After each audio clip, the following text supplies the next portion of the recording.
everyone. Can you all hear me? Okay. Welcome to Chicago Convocation 2017. Bexley Seabury Seminary is very pleased to welcome all of you here today for this learning experience about bending toward justice. We have some really amazing speakers who will teach us and inspire us today, I'm sure. And we're all here because we're all still learning, right? So we'll be hearing from Dr. Gail Fisher-Stewart and Reverend Canon John Floberg and an MDiv student from LSTC, from McCormick Seminary rather, Kenji Korematsu. But first, we'll be hearing from our president, Roger Ferlo, who will tell us about what he's still learning. So, with that, I welcome President Roger Ferlo.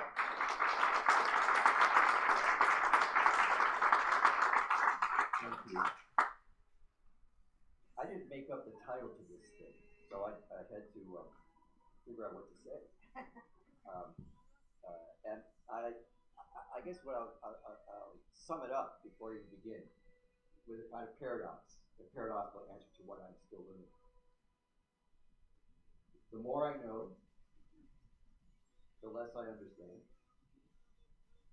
That's the intellectual and the empiricist speaking. But the converse is the theologian speaking. The less I understand, the more I know. So let me get, I think the best way for me to do this today, it's an odd moment for me because 2 months from now, after 32 years of ministry, I'm retiring. And so those of you who are either contemplating retirement or watched friends contemplate retirement, know that it's a very strange moment, especially in our culture, which is so work-driven, that one thinks that retirement really should be called something else, like restructuring or something. So this is the beginning of my restructuring, and I wanted to take the opportunity to just share some reflections. And I wanted to have some help, and so I've been reading a lot of R.S. Thomas recently. R.S. Thomas is a wonderful Welsh poet who was an Anglican priest in Wales. And I'll say a little more about the sort of paradox of being an Anglican priest in Wales, especially for someone like him. So what I've actually, not all of us are good, are experienced with sort of listening to poems, so I actually put copies out for you. And so if you'd like to follow, that would be great. This is what I'm still learning. Here's a poem called The Answer, which is great. I mean, it's done. Not darkness, but twilight, in which even the best of minds must make its way now.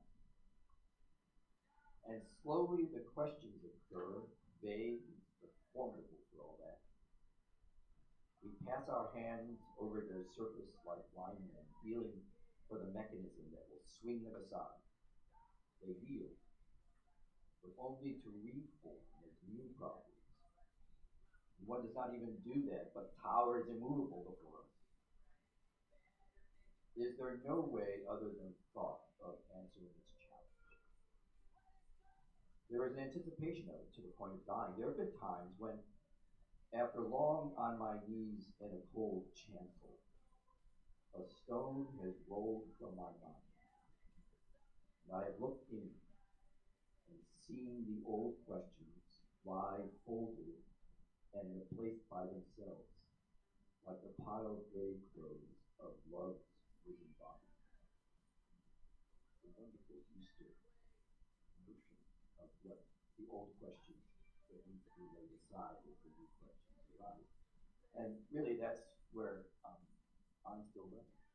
And I think you all are as well. Let me say a bit more about the poet. R.S. Thomas, as I said, was a Welsh priest, lived a very long time, almost throughout the entire 20th century. He was a fervent Welsh nationalist. So he was acutely aware of what it means to be a cultural outsider. And as a good Welshman, he felt he was subject to what he experienced as an alien and oppressive imperial culture, the Church of England. And he was a courageous religious thinker, not only in his political advocacy, as a man who felt still colonized after all these years, but he was also not afraid to make common cause as a theologian, a priest and theologian, with Thomas the Apostle, whom we heard about on Rose Sunday, the incredulous Thomas. Or for that matter, with the church father who prayed, Lord, I believe, help my unbelief. So I'm enlisting R.S. Thomas's help in reflecting with you this afternoon on what I guess I'd like to consider the three central themes of seminary life. Church, seminary itself, and by extension, the life of the mind. And finally, ordained ministry, as at least I've experienced. Church, seminary, and ordained ministry. The future of all three of these seems tragic. Tragic. Especially when we think of them or experience church, seminary in the life of the mind, and ordained ministry, when we experience them as up against a current nationalist, xenophobic, racist, anti-intellectual, polarized, and frightened American politics. We're in the midst of a racial, ethnic, political, religious, and cultural moment of religious crisis. And it's one that our panelists this afternoon, I think, are going to discuss in some exquisite and specific detail. So I'm not here to steal their fun. So I want to ask you to indulge me in a more personal and perhaps a bit more detached, even old-fashioned kind of reflection on these three themes: church, seminary in the life of the mind, and ordained ministry. As I say, I speak to you just a few weeks before retiring from this position after 5 challenging, but in the end, I hope rewarding years as president of this seminary federation and of these 2 federated, I guess in American terms, ancient seminaries, Seabury Western and Bexley Home, and after 32 years of ordained ministry. So I hope you don't mind my continuing to call on our Thomas priest and poet to provide language perhaps more piercing and more eloquent than my could. So here, first then, church. I'm old, or at least feeling it. And so I'm now of 2 minds about church. About our church, and for that matter, institutional religion in general. I find myself, year after year, with increasing impatience with church. With what I have seen so often to be a kind of self-centered and self-righteous churchiness that feeds the kind of marginalization that we all so often feel as church-going people. That's the one mind I have. But the other mind I have, particularly in these last days, is a real regard for and care for institutions. Institutions. Because this is a time when all of our institutions have been subjected to vicious, politicized rhetoric. It's amazing that, I don't know if you read Ross Douthat. I mean, he's not my favorite guy. He's the Roman Catholic, the converted conservative young Roman Catholic columnist of the New York Times. I grew up Roman Catholic, and I know I was baptized Roman Catholic, and I know the difference between a baptized Roman Catholic and a converted Roman Catholic. Ross Douthat is definitely a converted Roman Catholic. But he wrote, I don't know if you saw this piece a couple of weeks ago. He wrote a piece recommending that, as he calls them, liberals should consider going back to a mainline church.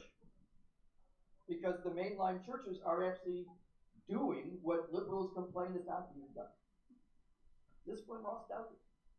Of course, who reads the New York Times anymore? So in some ways, I'm glad for that kind of institutional shout out from the sort of least expected places. So this sort of double-mindedness is something that I'm trying to resolve, and I'm still learning to resolve. This real impatience, if not sometimes fury, with what the church does to itself. I've often said, the Episcopal Church, basically, it needs to get over itself. It needs to get over itself and move into something that really matters. On the one hand, I don't want anyone to get over the Episcopal Church. I don't want any of us to get over the church as a whole. Because it's only in community, in collective believing, that Christ really matters. So, I call on R.S. Thomas to help me. He wrote this, I found 2 poems. One of them is about one of my minds, and the other is the other. The first one's called The Empty Church. Before I read it, there's an explanatory note. I think that the he that he's referring to is actually God in Christ. And I think the stone trap of the opening line, I think that's one of the ancient village churches in the Welsh heartland. Now, pretty much empty of parishioners. The British have this horrible word to use for those churches that sort of past their time. They're called redundant. Redundant churches. As if any church could be redundant. So, this poem's called The Empty Church. They laid this stone trap for him, enticing him with candles, as though he would come like some huge moth out of the darkness to beat there. He had burned himself before in the human flame and escaped, leaving the reason torn. He will not come any more to our lure. Why then do I kneel still, striking my prayers on a stone heart? Is it, I hope, one of them will ignite yet and throw on its illumined walls the shadow of someone greater than I can understand? Is it, I hope, one of that will ignite yet and throw on its illumined walls the shadow of someone greater than I can understand? There's a book by Terry Eagleton, another Roman Catholic turned atheist, turned Marxist, turned atheist believer. Terry Eagleton is a very interesting character. And he just published a book with a great title. It's called Hope Without Optimism. Hope without optimism. And that for me sums up where I am with the church. Hope without optimism. And here's what hope looks like. Thomas's poem called The Kingdom. It's a long way off. But inside it, there are quite a few things going on. Festivals at which the poor man is kind and the consumptive is healed. Mirrors in which the blind look at themselves and love loves at them back. And industry is for mending the bent bones in the minds fractured by life. It's a long way off. But to get there takes no time, and admission is free. If you will purge yourself of desire and present yourself with your need only and the simple offering of your faith, need as a need. So that's church. My second theme, seminary. Seminary and the life of the mind. I guess it's Mayor Emanuel who was credited with this difference, but it might have been Axelrod. It was, never let a crisis go to waste. And the board, and many board members are here, the board of directors of Bexley Hall, Seabury Western, and emeritus members know what that means. 2008 was a year of tremendous crisis for Seabury Western.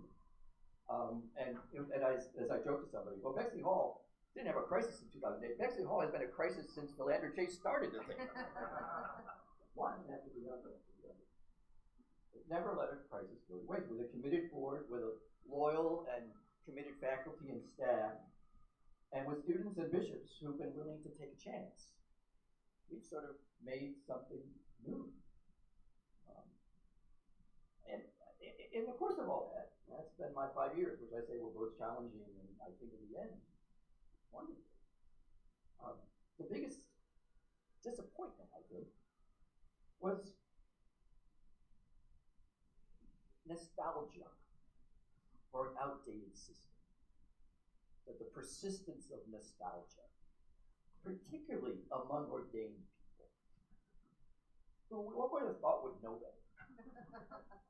This persistence of nostalgia is one disappointment. And the other was this sort of growing, I'm not sure what the word is, but a growing distrust or disregard among bishops and commissions on ministry, even disdain in some ways, for accredited academic programs being forged.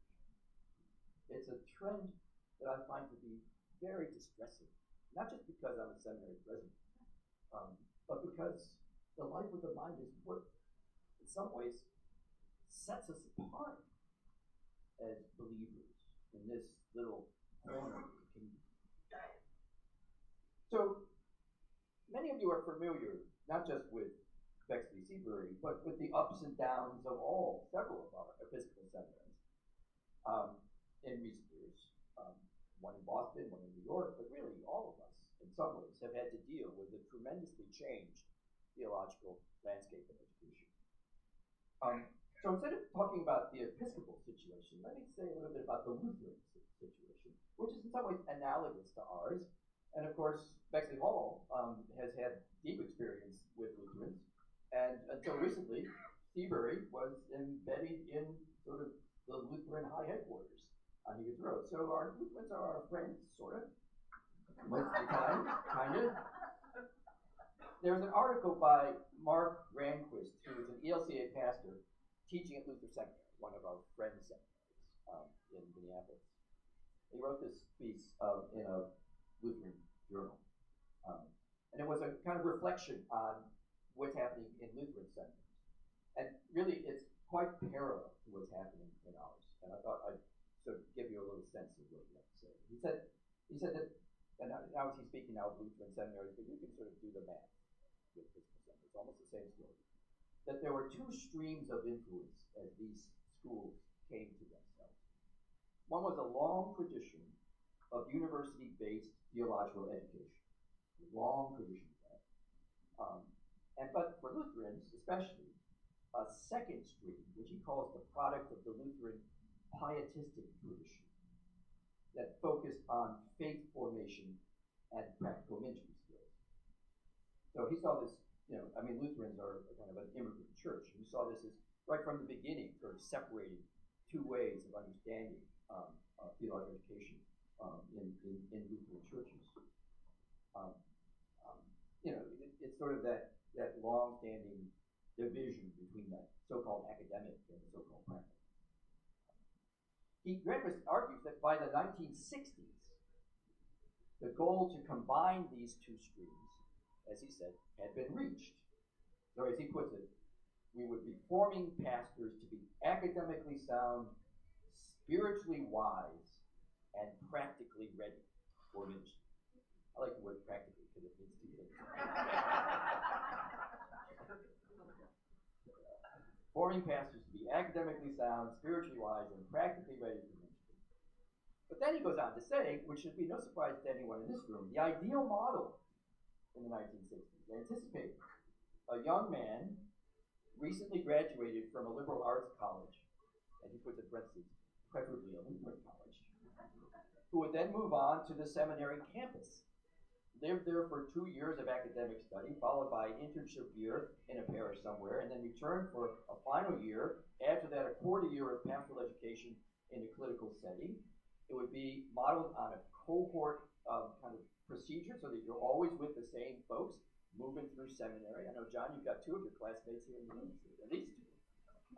And that whole sense of you have classmates as seminarians.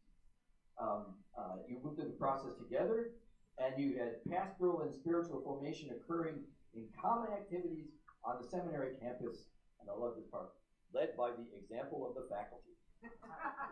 Well, I've been around a long time. And I lived on a residential campus for 8 years. And boy, did we resist that model as faculty members. But there it is. That was the kind of the ideal. And I think that's the source of all this nostalgia, especially among clergy ordained about the time I was in the 70s and 80s. But then Grand Presbyterian goes on to say, this was both an expansive and an expensive view of theological education. And as he puts it, it ran headlong into a storm of stress.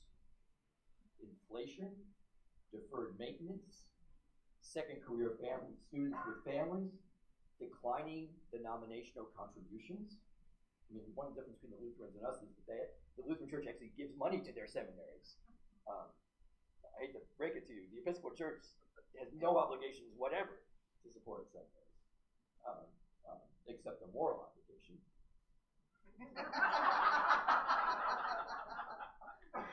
So that all was going on, and then the 90s and the 2000s hit.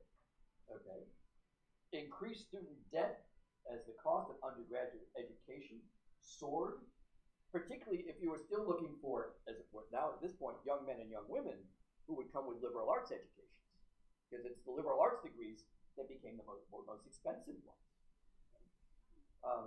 And you add to that what the Lutherans know, and we know all too well, is the effects of church conflict. The effects of church conflict. That takes me back to my first point about the Episcopal Church needing to get over itself.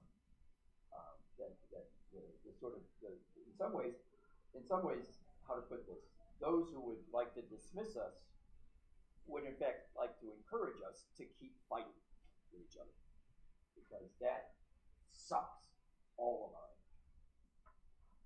And then he also points out, not to mention, as he says, a significant decline of numbers of candidates for ordination. Because all you have to do is think of a 25-year-old or a 30-year-old or a 35-year-old standing there, looking at the church and saying, do I want to get into that mess? That's a Lutheran talking. Now, that nothing to do with the Episcopal Church whatsoever. Nothing to do with the Episcopal Church. Well, obviously, it all rings familiar.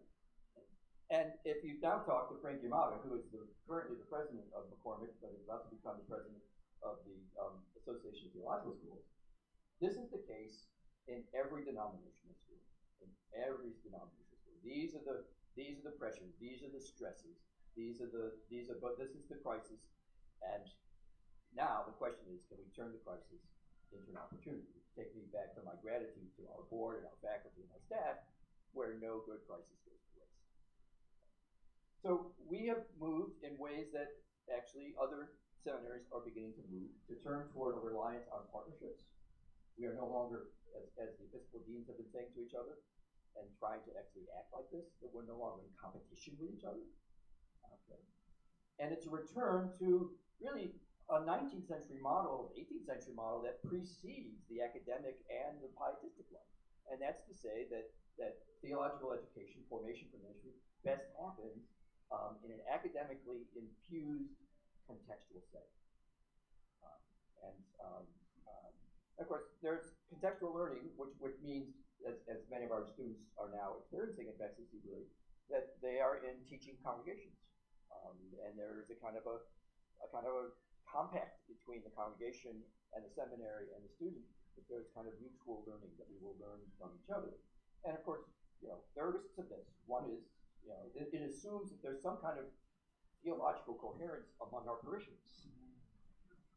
And of course, that's not always the case, which is why we see this as a kind of the model for us has to be reciprocity, that we have as much to offer to our congregations and faith communities as we know the faith communities and congregations have to offer to us and to our students.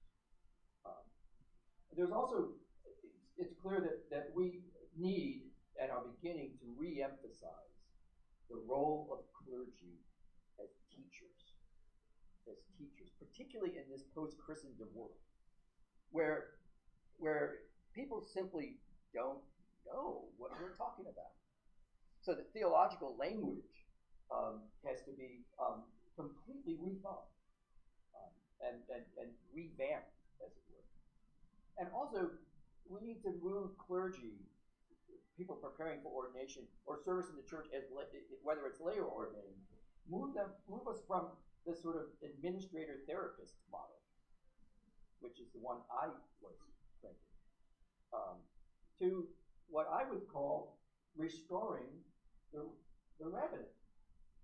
That, can we imagine our clergy taking the same place in their faith communities as my friend the rabbi takes in his or hers, where their job is to theologize, their job is to lead the spiritual life of the parish, and all this other stuff is the parish's responsibility. I mean, that'd be a huge shift in the way we understand ordaining. A willingness, I think, in the end, to embrace adaptive change rather than technical fixes, if I could use the jargon of the business school, which means to me that always have our eye toward God's mission in the world and not ours.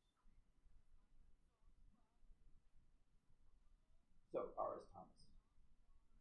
Love the title of his poem. Which? It's all about choices. Which? And in the book I read, God is love. But lifting my head, I do not find it so. Shall I return to my book, and between print, wander an air heavy with the scent of this one word? Or not trust language, only the blows that life gives me, wearing them like those red tokens with which it means to see. I love it that a priest can talk like this. I think it would come as a great shock to many priests that it's okay to talk like this. It would come as a great relief to many parishioners that you do talk like this. So there's my favorite, the listener in the corner. This is I'm going to say this poem in honor of every introvert in the room, every listener in the corner. Last night, the talk was of the relationship of the self to God. Tonight, of God to the self. Alone in the corner, one sits, whose silence persuades of the pointlessness of the discourse. He drinks at another fountain that builds itself equally from the dust of ruffians and saints. Outside, the wind howls.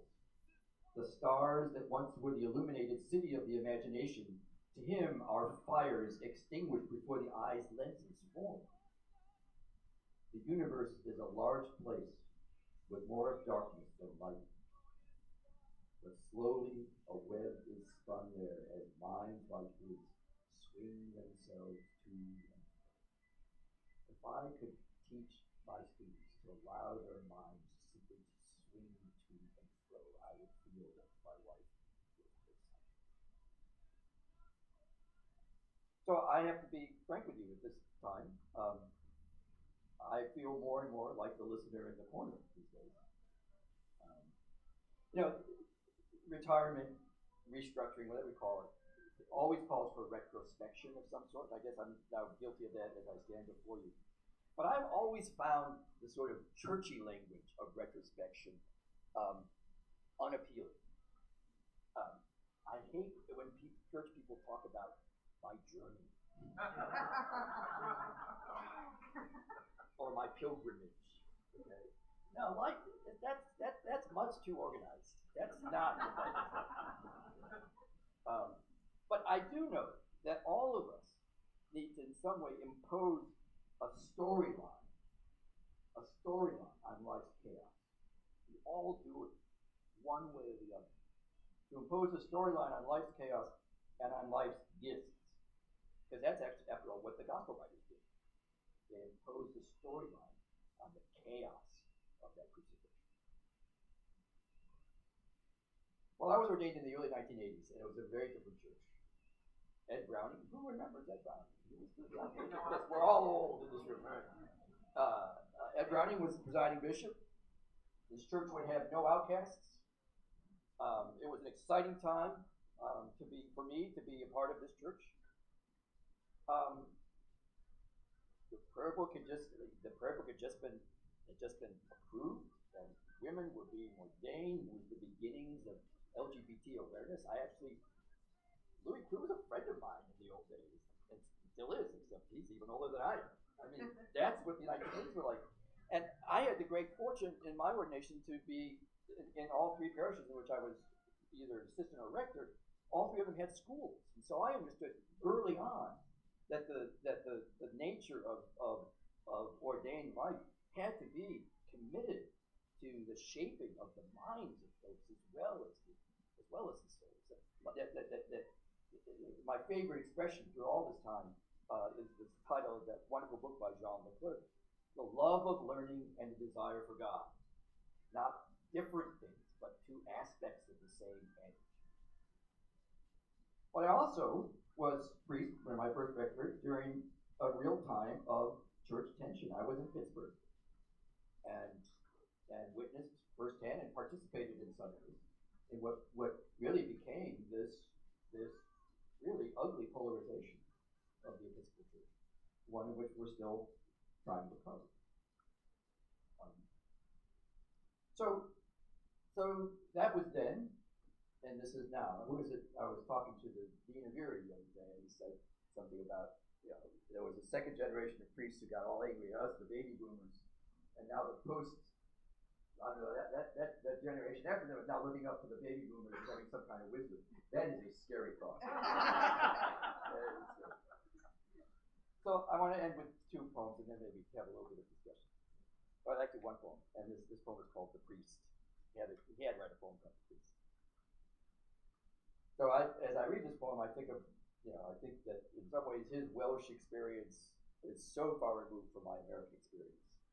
On the other hand, what he's saying about the nature of ministry seems to me to ring true to both what I have been called to be, who I've been called to be, and what I think all of us remain called to be as baptized Christians. The priest.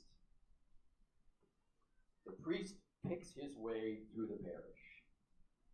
Eyes watch him from windows, from the farms, hearts wanting him to come near. The flesh rejects him.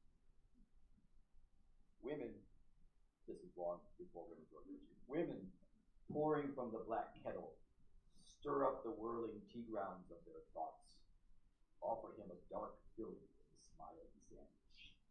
I know if you've been a parish priest, you know what that means.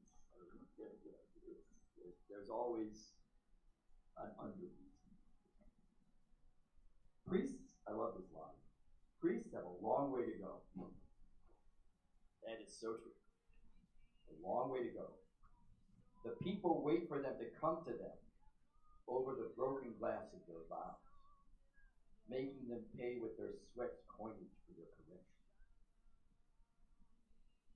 He goes up a green lane through growing birches, lambs pushing his vision. He comes slowly down in the dark, feeling the cross warped in his hands, handing on his thoughts' icicles. Crippled soul, so you say, looking at it from the mind's height, limping through life on his prayers. There are other people in the world sitting at table contented, though the broken body and the shed blood are not on the menu. Let it be so, I say. Amen. And amen. And I guess I'll end with amen.